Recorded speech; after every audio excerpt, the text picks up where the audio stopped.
नमस्कार ओडिशा खबर को स्वागत करुछु मु रुद्र। ढेंकानाल जिला गोंदिया ब्लॉक अंतर्गत काशीपुर अंचल में शह शह ट्रिप मांकड़ा पत्थर चोरी होथवार सूचना पाई सेठिकार आडिशनल तहसीलदार समेत दुई आरआई चढ़ाऊ करथिले जाफल सेठिकार एक ट्रक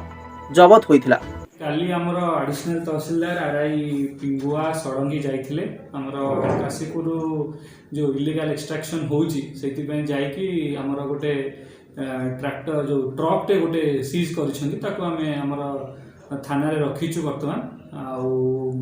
इलीगल एक्सट्रैक्शन को जहाँ चलुची ताको चेक करिया पे आमे समस्त पदक्षेप नउछु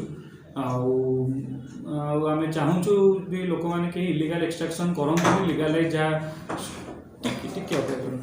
जो इलीगलाइज जहाँ सोर्स अच्छी से नियंतु इलीगल किसी एक्सट्रैक्शन करंतुनी आम गाड़ी रखीचु सीज होती गाड़ी फाइन इम्पोज हम हेवी फाइन आम इम्पोज करुचु इम्पोज कलापर आम जाइन रिलीज करूँ 144 आम चिठी करूँ उपजिलापाल को जनईचु जे ये इलीगल एक्सट्रैक्शन होची सार भी इनक्वारी कलापर आमको इनक्वारी रिपोर्ट मांगे इनक्वारी कलापर आम 144 इम्पोज कर। ढेंकानाल गोंदिया काशीपुर मांकड़ा पत्थर खणिरू शह शह ट्रिप चोरा मांकड़ा पत्थर चालाण हेउथवार खबर पाई गोंदियार आडिशनल तहसीलदार दामोदर प्रधान पिंगुआ आरआई प्रसाद सिंह और सड़ंगी आरआई वीरेंद्र कुमार सिंह को मिलित उद्यम गोटे चोरा मांकड़ा पत्थर बोझे गाड़ीटी को धरी गोंदिया थाना रे रखा जाइथिबा देखिबाकू मिलिथिला। एथि सहित आम गणमाध्यम प्रतिनिधि माने तहसीलदार आशीष कुमार मिश्र को पचारि बुझिबारु से कहिसंती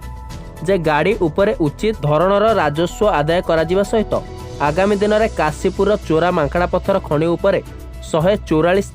धारा जारी करने प्रतिश्रुति देइछंती। मोर मन अच्छे इनसीडेंस गोटे होता थरे गाड़ी को जाऊला थाना को जाऊला से समय ओल्लैकी जबरदस्ती किसी पिला आसिक माने धक्का देकी ओल्लै देकी गाड़ी धरिकी पळैथिले आम या आईएससी को भी इंटिमेट करूँ आम जी इलीगल एक्टिविटी चलुची फोर्सफुली जहाँ भी एक्टिविटीज करुँच आम उभय आईएससी जनईचु आम एक्सपेक्ट करूँ आईएससी मैंने भी कोऑपरेशन करुँच समस्त सहयोग हेले जहाँ जिते भी इलीगल माइनिंग चलती सब बंद हो पार।